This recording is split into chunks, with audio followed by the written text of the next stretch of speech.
저도 여러분처럼 평신도 시절이 있었고요. 평신도 시절에 교학교 교사로서 많은 봉사를 했고, 특별히 고등부 교사로 6년 정도 제가 봉사를 했습니다. 그러는 일들 가운데 아직도 생각나는 여러 가지 일화들이 있고요. 그 가운데 말씀드리고 싶은 한 가지 일화, 사건이기도 하고 간단한 토막적인 이야기이기도 하는데, 한 번은 이런 일이 있었어요. 남반을 제가 주로 맡았는데 남반 친구 가운데 아마 고1인지 2학년쯤 되는 학생인데 교회 등록을 했어요. 하나님을 전혀 모르는 그런 학생이었어요. 제가 관심해가지고 인도하고 또 보살펴주고 했죠. 그 교회 나온 지 이제 한 달도 안 됐을 때, 한 2번, 3번쯤 나왔을 때 일인데요. 그 학생이 궁금하니까 저한테 되묻는 거예요. 어떻게 묻냐면, 선생님, 생기는 거 있으세요? 그러는 거예요. 그러니까 저는 깜짝 놀랐죠. 이게 세상적인 법칙에 의해서는 헛수고는 안 한다 그거죠. 뭔가 이렇게 생기는 게 있어야지 애도 쓰고 그러는데, 자기가 나한테 이렇게 주려고 맘먹은 것도 없고 줄 것도 없는데 자기한테 자꾸 왜 그러냐 그런 거지. 그럼 다른 데서 혹시 생기는 게 혹시 있지 않는가라고는 사고방식이 있는 거예요. 여러분, 참 안타까운 그런 일이고 세상적인 그런 가치관이죠. 우리가 누구를 도와주려고 할 때 꼭 생겨야지만이 도와준다 라고 하면 이게 얼마나 각박하고 얼마나 이기적이고 또 윤리적으로 이 사회가 온전치 못하겠습니까? 참으로 안타까운 그런 일들이에요. 여러분, 뭔가 생기지 않아도 남을 볼 때에 도움이 필요하면 도와주는 것이 인지상정이고, 특별히 예수 믿는 사람이 성경 말씀에 의해서 네 이웃을 사랑하고 원수라도 사랑할지어다 라고 하는 말씀을 실천할 때 얼마나 하나님의 사랑이 이 사회 가운데 또 교회 안에 충만하게 될 수가 있겠습니까? 여러분, 물에 빠져 죽는 사람 볼 때 될 수 있으면 모르는 사람이라 할지라도 도와주고 싶은 마음이 들어야 되는 것이 맞는 생각이잖아요. 그리고 어제도 TV 뉴스에서 보셔서 아시겠지만 의정부 화재 사건 등을 보게 됐을 때 우리가 모르는 사람들이라 할지라도 안타까운 심령으로 어떻게 해서든지 저 사람들이 좀 살았으면 좋겠다, 그 도와줄 수 있으면 돕는 것이 얼마나 귀하고 복된 마음입니까? 여러분, 영적인 것도 마찬가지가 돼가지고 전도도 마찬가지예요. 예수 믿지 않는 사람들이 그냥 죽으면 그 죄 가운데서 지옥으로 떨어지잖아요. 이런 사람들을 볼 때 도와줘야 되겠다, 전도해야 되겠다, 구원해줘야 되겠다 라는 생각이 갖는 것이 얼마나 제대로 된 생각이고 믿음의 생각이겠습니까? 그런데도 불구하고 예수 믿으면서 믿지 않는 사람들 볼 때 생기는 게 없어서 그런지 그냥 전도도 안 하고 아무런 관심도 없을 때가 의외로 많이 있습니다. 우리는 오늘 성경 본문의 말씀을 통해서 예수 믿는 성도들이 어떤 자세를 갖고 신앙생활을 하고 어떤 자세를 가지고 또 믿지 않는 자를 대해야 될지를 깨달아 알아야 되려고 믿는 여러분들 되시길 바랍니다. 교회에서 여러분, 우리가 이렇게 신앙생활하고 있는 목적이, 교회 존재 목적이 교리적으로 볼 때는 세 가지가 있습니다. 첫 번째가 예배예요. 예배를 드리기 위해서 교회가 존재해요. 교회가 예배를 안 드리는 교회는 있으나 마나한 교회고, 그런 교회는 지구상에 있지도 않습니다. 교회는 예배를 드리려고 존재하고, 두 번째로서는 건덕.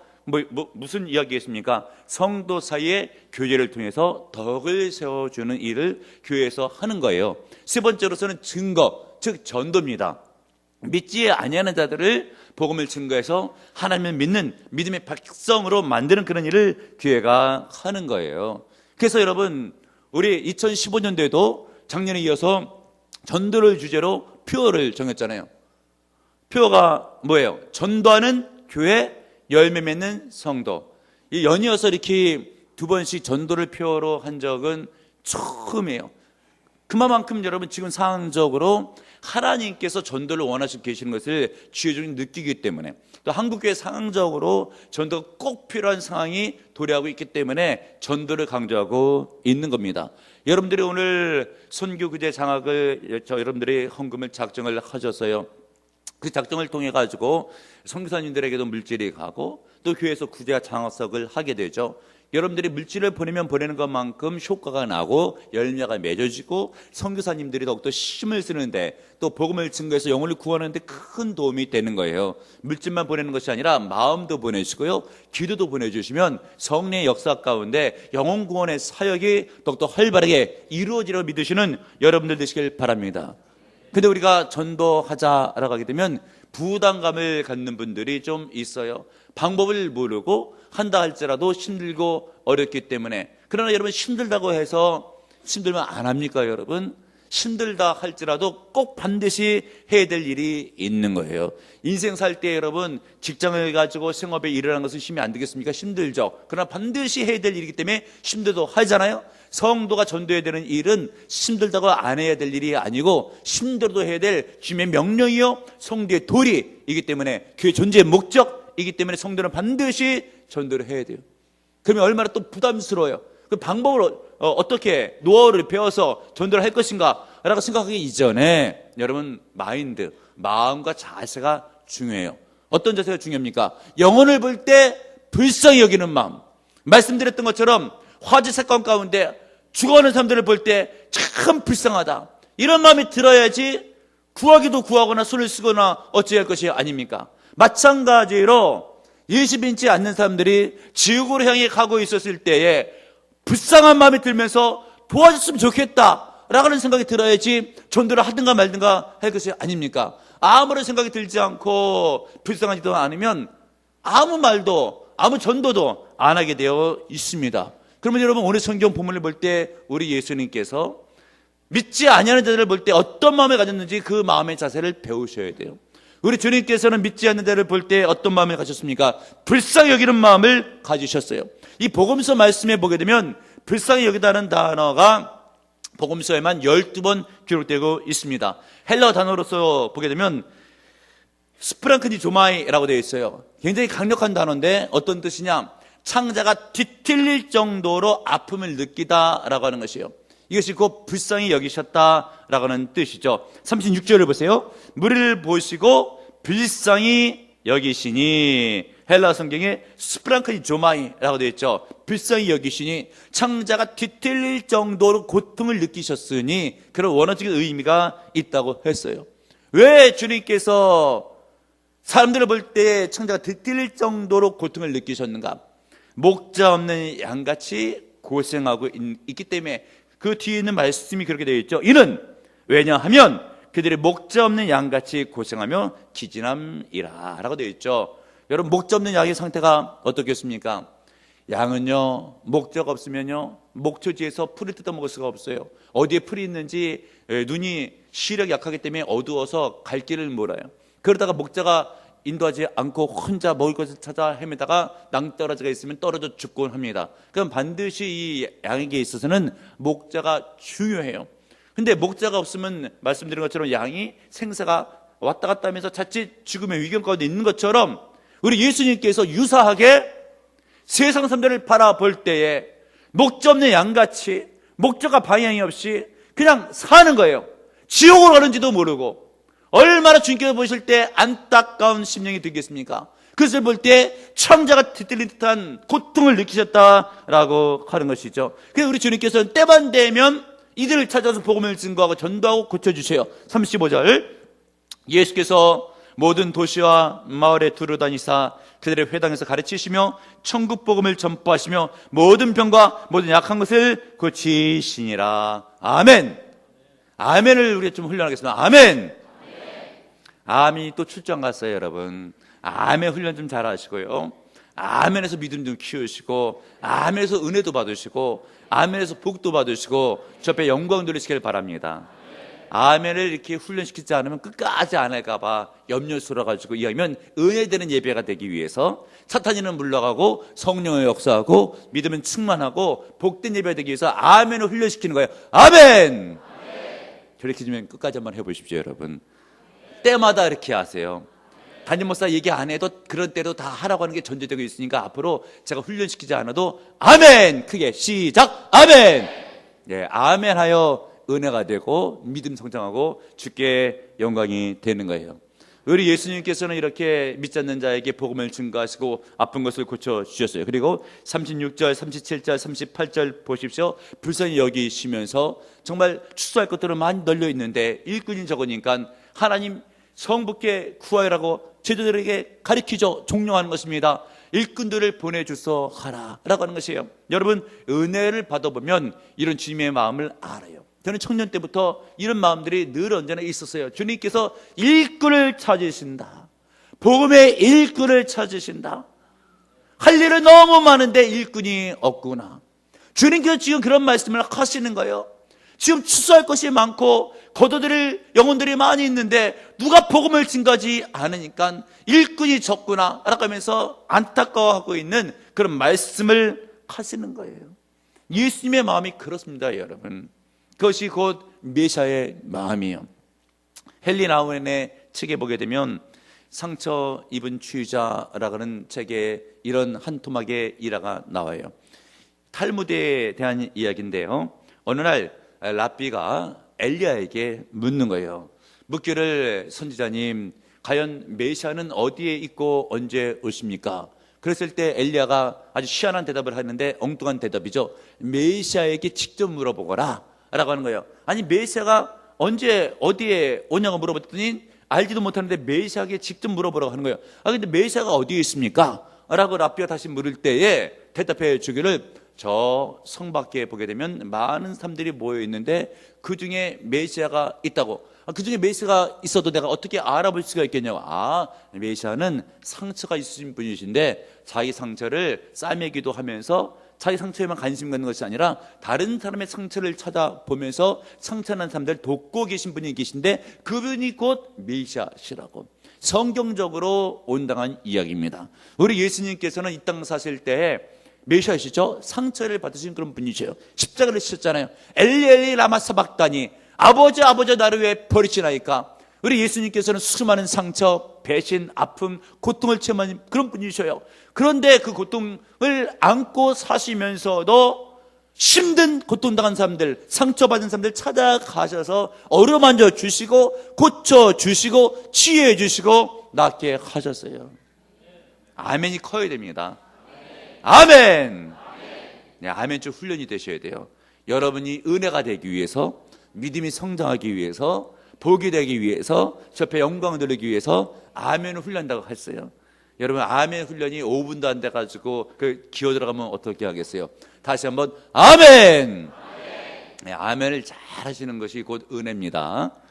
우리 예수님께서는 직접 찾아가셔서 그들을 도와주셨죠. 본인도 상처 있는데도 불구하고 남을 돌아보는 그런 은혜가 있었어요. 이런 직분을 히브리서 4장 15절에 있어서는 대제사장의 직분이다라고 기록하고 있어요. 여러분, 제사장의 직분이 뭐예요? 하나님과 연결시켜 주는 거예요. 누구를? 하나님의 백성을. 그들의 필요를, 그들의 또한 도움이 필요할 때에 대제사장이 나서서 하나님을 연결시켜 주면서 예배를 드리게 하고 은혜를 받게 하는 일들을 대제사장이 하는 겁니다, 여러분. 그런데 그 대제사장의 역할을 감당할 때에 우리 예수님께서 어떻게 감당하셨는가라고 하는 것을 성경에 기록하고 있죠. 히브리서 성경 말씀 4장 15절에 보게 되면 우리에게 있는 대제사장은 우리의 연약함을 동정하지 못하실 리가 아니요. 이 말은 강조용법이죠. 즉 우리의 연약함을 동정하시는 분이시다. 하나님의 백성을 도와서 성부 하나님과 연결시키는데 그냥 그 일만 하는 것이 아니라 동정을 하면서 그 일을 하고 계셨더라. 이 동정하다라고 하는 것은 영어 성경에는 심퍼사이즈로 되어 있습니다. 즉 같이 고통을 느끼다, 연민의 마음을 품다라고 하는 뜻이에요. 누군가가 어떤 심각한 문제가 있어요. 그 문제를 하나님께 아뢰러 왔습니다. 그러면 우리 예수님께서 중보 기도로 대제사장 역할로 아뢰 주지만 그냥 업무만 하시는 것이 아니라 그 사람의 고통을 같이 느끼면서 그렇게 도와주고 계신 거예요. 마찬가지로 오늘날 이 시대에 그 말씀을 적용하면 여러분들이 힘들어할 때 누가 내 고통을 알아? 라고 할 때 예수님이 그만큼 아실 뿐 아니라 같이 똑같이 아파하셔요. 여러분 절대 홀로가 아닙니다. 예수님께서 함께 하시고요.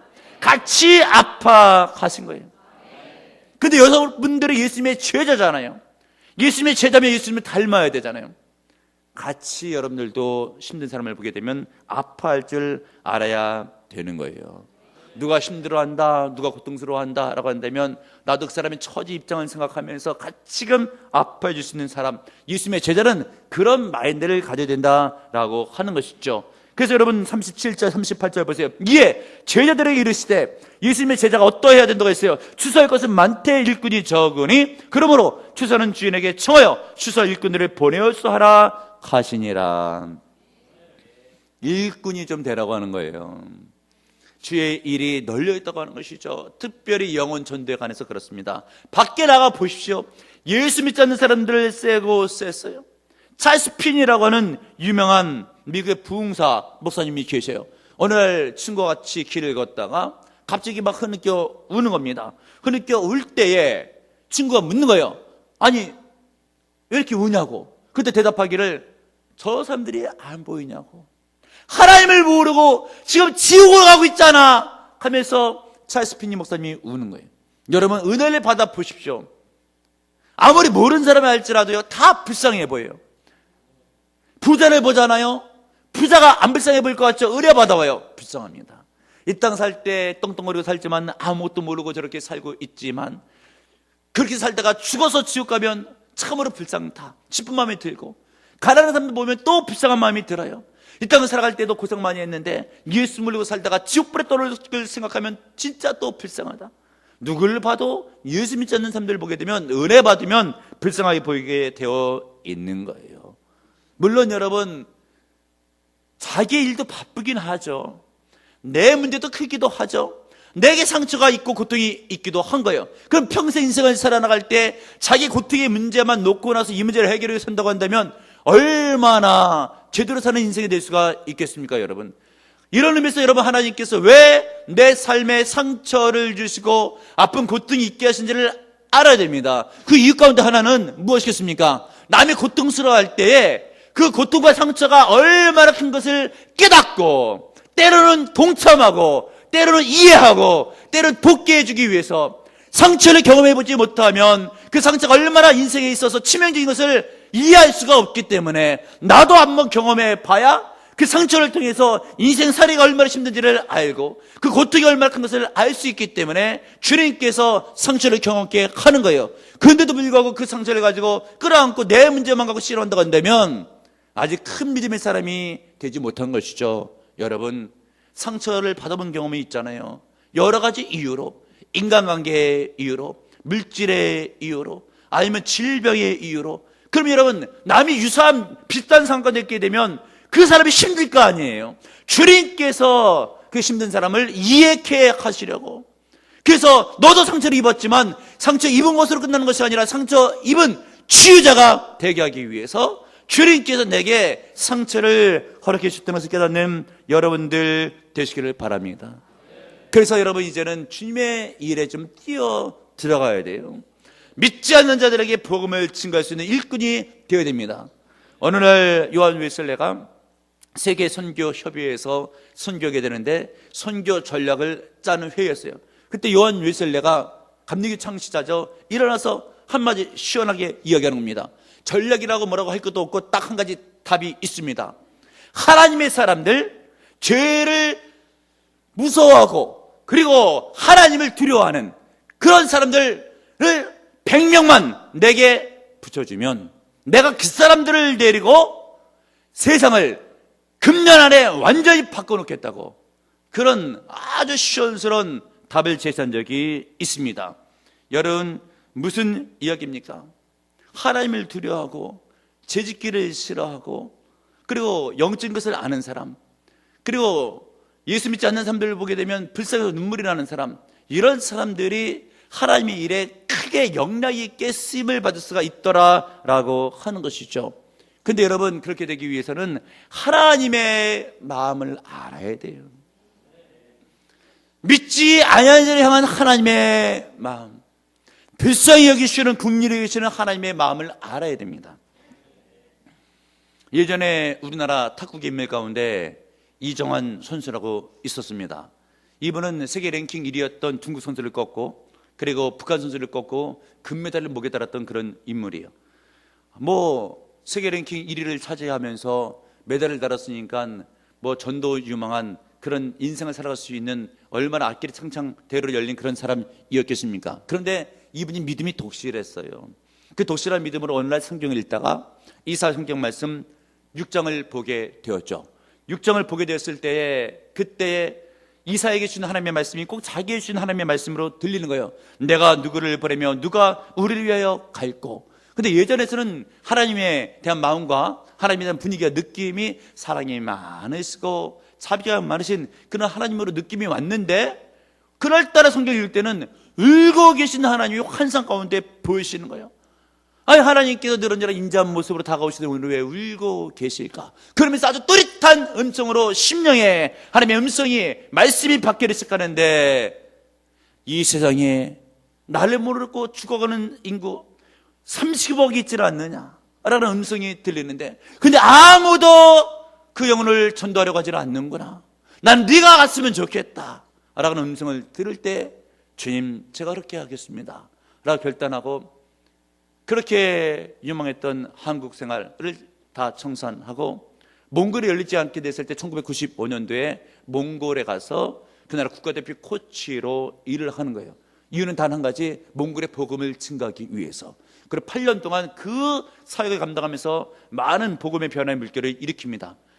평신도가 8년 선교했으면 많이 했죠. 그런데도 불구하고 이제 2003년도에 나라를 바꿔가지고 중동이라고 하는 Y국으로 칭하고 있는 이슬람권이니까 여러분, 그리고 2003년도면 지금부터 10년 전이니까 얼마나 복음의 문이 지금보다 더 안 열렸을 때 그때 일입니까? 그곳에서 가진 고생을 하면서 탁구를 통해서 복음을 증가하고 있는데, 얼마 전 인터넷에 보니까 몸이 좋지 못하니까 기도를 해달라고 하는 기도 요청의 편지가 있습니다. 여러분, 왜 이정환 선교사가 그런 인생을 살아야 되겠습니까? 전도 유망한 그런 사람이 하나님의 눈물을 보았기 때문에 그런 거예요. 하나님의 마음이 자기 10년 가운데 와 닿았기 때문에 그런 거예요. 근데 여러분, 이정환 선교사만 말씀 보고 기도합니까? 우리도 기도하고 우리도 말씀 보잖아요. 근데 우리는 기도하면 아버지 뭐 도와달라고 물론 다 괜찮아요. 도와달라고 해야 돼요. 근데 기도를 하나님과 대화하는데 내가 할 걸 다 얘기하고 그냥 끝내고 예수님의 이름으로 기도합니다. 아멘 하고 일어서는데, 하나님은 내게 어떤 음성을 들려주시는지, 내게 어떤 마음을 전달시켜 주는지 몰라요. 성경을 읽어도 은혜 받기 위해서만 읽어요. 은혜 받는 거 좋죠. 그러나 하나님의 뜻도 좀 헤아려야죠. 오늘 성경 본문 말씀을 볼 때, 세상을 볼 때 밭이 씌어져서 추수할 것이 많은데 일꾼이 적구나. 은혜 제대로 받은 사람은 이런 하나님의 마음이 이해가 가는 거예요. 하나님께서 일꾼을 찾고 계시는구나. 깨닫는 여러분들 되시길 바랍니다. 전도자의 마음을 품어야 되는 거예요. 그런데 여러분, 세상 사람들이 이 땅을 살아갈 때에 사탄의 손아귀에 잡혀가지고 사탄의 눈빛 아래 붙잡혀서 살아가고 있다는 것을 알고 계십니까? 맥도날드라고 하는 목사님이 쓰신 글 가운데 보게 되면 뱀의 눈빛 아래에 있는 삶을 살고 있는 사람이라고 하는 글이 있습니다. 그 글에 보게 되면 한 일화를 소개시켜 주는데, 빌라스라고 하는 인도 수도사의 이야기를 소개시켜 주고 있어요. 어느 날 이 빌라스라고 하는 수도사가 길거리에 걷고 있었을 때 인도 코브라가 새 한 마리를 체면 걸어가지고 잡아먹으려고 하는데, 새가 체면에 걸려가지고 꼼짝달싹을 하지 못하고 있어요. 곧 잡아먹기 생긴 거예요. 이때에 수도사가 생각하기를, 내가 도와줄까? 도와주다가 자칫 코브라가 나한테 덤비면 어떡하지? 라고 해도 그 짧은 순간에 판단을 해가지고 막대기 하나를 취해가지고 이놈아 물러가라 라고 할 때에 다행히 코브라가 물러가고요, 그 새가 그때 체면에서 깨어서 정신을 차리고 하늘을 날아가더라 라고 하는 이야기를 하면서 하는 이야기가, 세상에 많은 사람들이 마귀의 체면의 눈빛에 걸려가지고 뭘 하고 있는지도 모르고 그렇게 몽롱하게 인생을 살아가고 있다고 하는 거예요. 여러분, 세상 사람들 봐요. 멀쩡하게 사는 것 같잖아요. 하나도 불쌍하지가 않잖아요. 그래서 주님의 마음을 품어야 되는 거예요, 여러분. 주님의 안목이 그래서 있어야 되는 거예요. 그런 사탄의 눈빛 아래서 그 사람을 건져낼 수 있는 힘과 능력이 무엇이겠습니까? 예수 그리스도의 십자가, 복음의 말씀, 예수님의 이름, 그것을 통해서 영혼을 건져낼 수가 있는 겁니다. 오늘 불렀던 찬송 522장 찰스 웨슬레의 찬송 가사예요. 뭐라고 되어 있습니까? 웬일인가 내 형제여, 주 아니 믿다가 죄값으로 지옥 형벌 너도 받겠구나. 하나님의 마음을 아는 사람이 이런 찬송시를 지을 수가 있는 거예요. 하나님의 마음을 알지 못해서는 이런 시가 나올 수가 없죠. 그래, 하나님의 마음을 아는 사람만이 전도해서 열매를 맺을 수가 있는 겁니다. 이남정이라고 하는 어느 큰 교회 부목사님의 간증인데, 이분이 대학부를 담당했었을 때 강도사 때 일을 간증하고 있는 거예요. 아버지, 어머님이 예수를 믿지 않고 있었을 때 본인은 예수를 믿는 상태 가운데서 미국의 유학길로 올랐고 컴퓨터를 전공하고자 미국에서 공부를 하고 있었어요. 공부하다가 더 큰 은혜를 받고 신학을 결정하고 신학교에 입학을 합니다. 아버지가 모든 사실과 모든 정황을 파악하고 나서 참 실망하는 거예요. 아니, 자식을 키워놨더니 미국에 유학을 보내놨더니 목사가 된다고 하니까 참 기가 막힐 노릇이죠. 그도 그럴 것이 하나님도 모르죠. 교회도 모르죠. 신학도 모르죠. 근데 자식 성공하는 길만 바라고 있었는데 목사가 된다고 하니까 답답한 현실이에요.